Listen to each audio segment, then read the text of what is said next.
Après de nombreuses adaptations partout dans le monde et plein de dessins animés assez connus aujourd'hui dont l'inspiration vient des Transformers, par exemple Robocar Polly, Super Wings et bien d'autres dessins animés. À l'occasion de la sortie de Transformers Riser of the Beast en 2023, j'ai cherché comment je pouvais vous présenter cette vidéo vu que les versions de l'histoire de cette licence sont multiples. Alors je me suis concentré sur les histoires que l'on connaît, des films et de certains dessins animés que nous avons vus, que j'ai personnellement vus.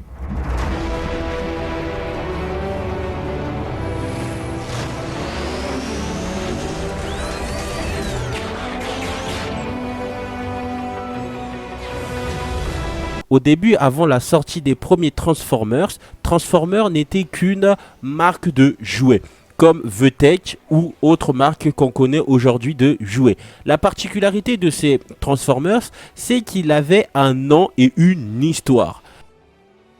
Les premières apparitions des Transformers étaient en Occident, mais malheureusement pour eux, ce fut un flop total. Cela n'a pas empêché que le public soit conquis bien après, mais en 1983, les représentants de la marque Hasbro, un géant de l'époque, dont la licence était mal populaire en quelque sorte, la licence était vraiment, disons que c'était de la merde, voilà, hein, on peut se le dire, lors des rassemblements de présentation des jouets, autrement dit au salon de jouets à Tokyo en 83, Hasbro décide de racheter ces jouets qui se transformaient. Tu vois, à l'époque, c'était un peu une nouveauté. C'était une nouveauté, pas mal de gens l'avaient déjà fait, mais cette marque de Transformers était différente.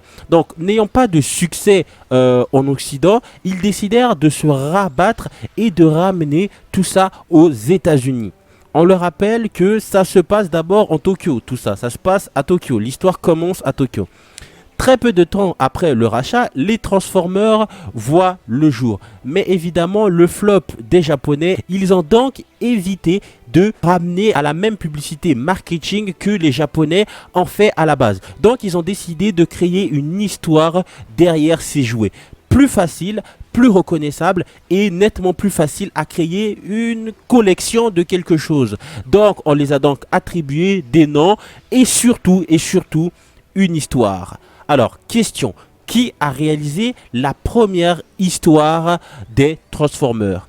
La bonne réponse, c'est Marvel. Encore une fois, Marvel. Oui, vous avez déjà vu à cette époque, Marvel était déjà bien ancré dans l'univers des super-héros. Si vous êtes intéressé par une vidéo dont je retracerai comment a été créé, fait le personnage des Transformers, dites-le moi en commentaire. Maintenant, nous allons passer à l'histoire.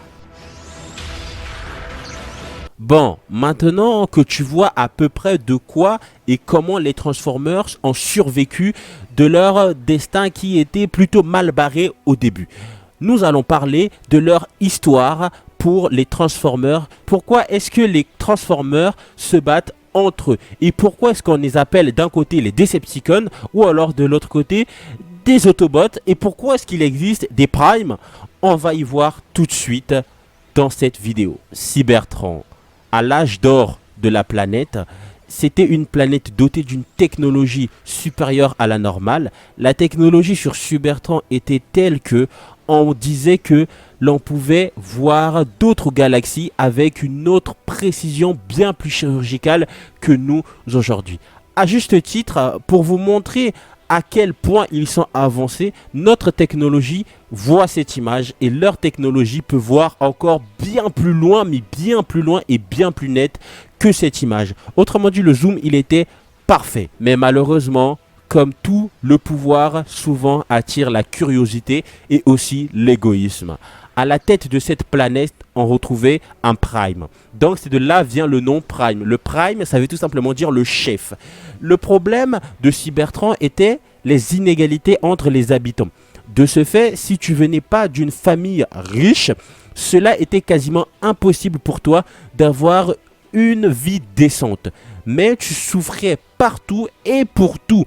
Les Cybertroniens alors voulaient renverser le régime en place, car oui, le gouvernement en place est accusé de corruption, aidé par le Sénat, car oui, le Sénat contient les membres les plus proches du président. Ayant appris la nouvelle, il décide simplement de bloquer tout. Voilà, il décide de bloquer tout le régime sur Cybertron, commencer à tout changer, à plonger dans des heures sombres de leur planète, avec le fait qu'il a instauré un régime autoritaire. Les Autobots, les policiers de Cybertron étaient chargés d'assurer la sécurité de ce nouveau gouvernement. Mission donnée par le Sénat, le but était très simple, éliminer toute forme de menace au nouveau régime. Et c'est là Megatron rentre dans la partie.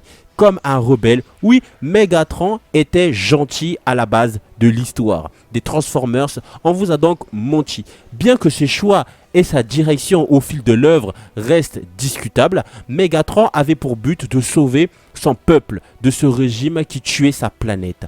À savoir, Megatron n'était pas un enfant de cœur. Déjà à l'époque, il était recherché pour ses trafics d'énergants et il créa un groupe pour renverser le Sénat. Ce qu'il fit, bien évidemment. Il a donc tué Sentinel Prime et Nominus Prime. Une fois mis hors d'état de nuire, il y avait besoin d'un nouveau Prime au pouvoir. Il fallait un nouveau Prime, il fallait un nouveau chef, il fallait quelqu'un pour pouvoir remonter un peu la pente que Nominus Prime avait, avait tout cassé dans le bled, quoi, le bled. Le problème étant que seul un Prime pourrait diriger Cybertron. C'est dans les gènes, c'est un peu la royauté à l'époque, c'est un peu quelque chose de prestigieux d'être un Prime. Et jusqu'à aujourd'hui, on le voit avec Optimus Prime. Ainsi, Zeta Prime prend le pouvoir. Dans le début de son règne, il montre les caractéristiques d'un bon chef et leader. Mais malheureusement, le pouvoir lui monte à la tête comme ses prédécesseurs. Il décide de s'entourer des sentinelles Oméga, les pires des crapules de leur espèce. Mais cette fois-ci, il avait que Megatron pour mener la révolte, car oui, il y avait aussi Orion, Pax, un jeune Autobot très proche du Prime. Megatron et Orion fuient équipe pour renverser le Prime à son pouvoir. Pour renverser le Prime, et leur alliance portera ses fruits.